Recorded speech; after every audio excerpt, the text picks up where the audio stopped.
नमस्कार, मेरा नाम प्रिया शर्मा है और आप देख रहे हैं पी प्राइम न्यूज़। हमारी मौजूदगी अभी राजद कार्यालय में है और हमारे साथ खास बातचीत करने के लिए एजाज अहमद सर हैं। जिस तरह से अचानक से प्रधानमंत्री जी का एक बयान आया है जिसको लेके काफ़ी जो है जनता में नाराजगी भी है कि उनका कहना है सोना नहीं खरीदना है, विदेश यात्रा नहीं करना है, पेट्रोल का खर्चा कम करना है और जो है कहीं न कहीं दिख रहा है कि जो सत्ता पक्ष में जो लोग हैं, कोई साइकिल से चल रहा है तो कोई एक साथ मंत्री लोग जो हैं एक गाड़ी में यात्रा कर रहे हैं। इसी मुद्दे पे मैं बात करेंगे तो सबसे पहले सर स्वागत है। बहुत धन्यवाद।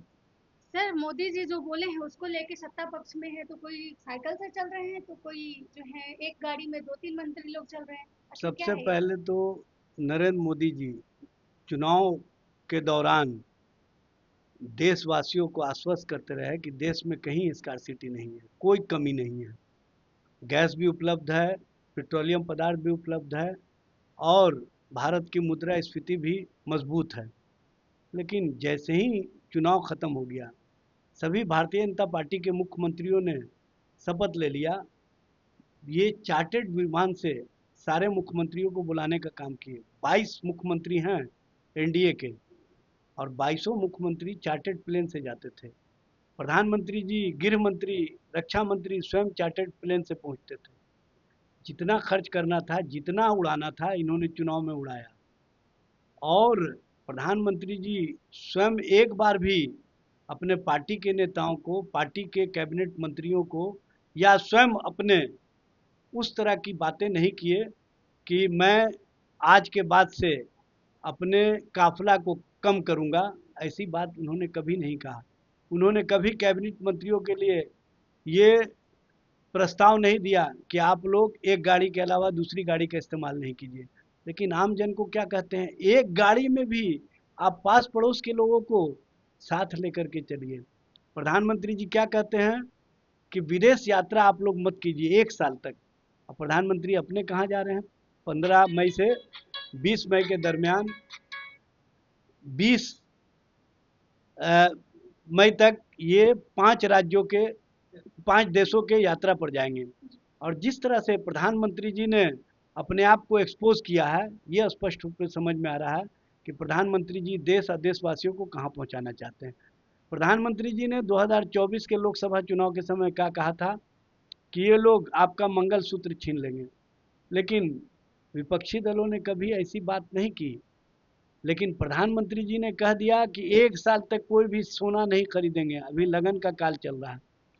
हमारी बेटियां, हमारी बहनें बिना मंगलसूत्र के या बिना सोने के ब्याही नहीं जाती हैं। ये भारतीय संस्कृति और परंपरा है। उस संस्कृति को भी कहीं ना कहीं भारतीय जनता पार्टी और प्रधानमंत्री कमज़ोर करना चाहते हैं। प्रधानमंत्री जी ने 1 साल तक सोना नहीं खरीदने की बात की। सोनार की क्या स्थिति हो जाएगी, इस पर एक बार भी चर्चा किए क्या? एक बार भी विपक्षी दलों को विश्वास में लिए क्या? ये उसी तरह से घोषणा करते हैं जैसे 8 नवंबर 2016 को इन्होंने घोषणा किया था 8 बजे रात्रि में कि अभी से जितने भी नोट चलन में हैं सब अमान्य कर दिए जाएंगे। लोग बदहवास हो गए, इधर उधर अपना नोट बदलने में लग गए। लोगों की लाइन लग गई, सैकड़ों लोग काल के गाल में समा गए। लेकिन इनके दो उद्योगपति मित्र और जो इनके और भी उद्योगपति मित्र हैं, उनके एक भी कर्मचारी, एक भी लोग कहीं लाइन में दिखे क्या? एक भी कैबिनेट मंत्री के परिवार के सदस्य लाइन में दिखे क्या? प्रधानमंत्री जी ने सिर्फ अपना परसेप्शन खड़ा करने के लिए अपनी बूढ़ी माँ को लाइन में खड़ा करवाने का काम किया था। हकीकत यह है कि प्रधानमंत्री जी हर वो काम स्वयं करते हैं जो दूसरे को मना करते हैं। सर जिस तरह से मतलब एक गाड़ी में मंत्री संजय सिंह ये लोग दिखे और ये दिखा कि वो कोई साइकिल से चल रहा है, वो उसको क्या आप कैसे देखते अच्छा हैं? ये बताइए, कैबिनेट की बैठक में ये लोग गए जी। तो कितने गाड़ी का काफिला लेकर के गए? चाहे मुख्यमंत्री हो चाहे मंत्री लोग हो। जी। उधर से लौटने पर आप दिखावा कर रहे हैं कि साइकिल से हम आ रहे हैं, हम एक गाड़ी में 3 आदमी बैठे हुए हैं। जी। तो इस तरह का जो आप राजनीति कर रहे हैं, इस तरह का जो खेल खेल रहे हैं, उसको तो जनता समझ रही है ना। जनता को पता है कि आप किस तरह की राजनीति करते हैं। आप जनता और जनता के हितों के लिए नहीं, जनता के मुद्दे पर नहीं, जनता के सवालों पर नहीं, बल्कि अपने राजनीतिक हित के लिए, अपने आप को राजनीति में लाभ के लिए और कैसे भारतीय जनता पार्टी चुनाव में जीते, इसके लिए चुनाव जीवी बन करके जितना खर्च होता है उतना खर्च करते हैं, आपसे कोई हिसाब नहीं मांगता है। लेकिन आप विपक्षी दलों पर जिस तरह का लांछन लगाते हैं, जिस तरह की आलोचना करते हैं, उससे ही स्पष्ट हो जाता है कि आपकी हर मामलों में सिर्फ राजनीति होती है। और आप कह रहे हैं कि सुनार अगर 1 साल तक सुनार का दुकान पर बंदिश लगा देंगे तो ये देशभक्ति है। आप कहते हैं कि जो खाद तेल है, चाहे वो सोयाबीन का ऑयल हो, चाहे आपको सरसों तेल हो, इस पर अगर 1 साल तक रोक लगा देंगे तो ये देश हित में काम होगा। तो क्या लोग खाना बंद कर दें? देश हित का मतलब क्या होता है प्रधानमंत्री जी?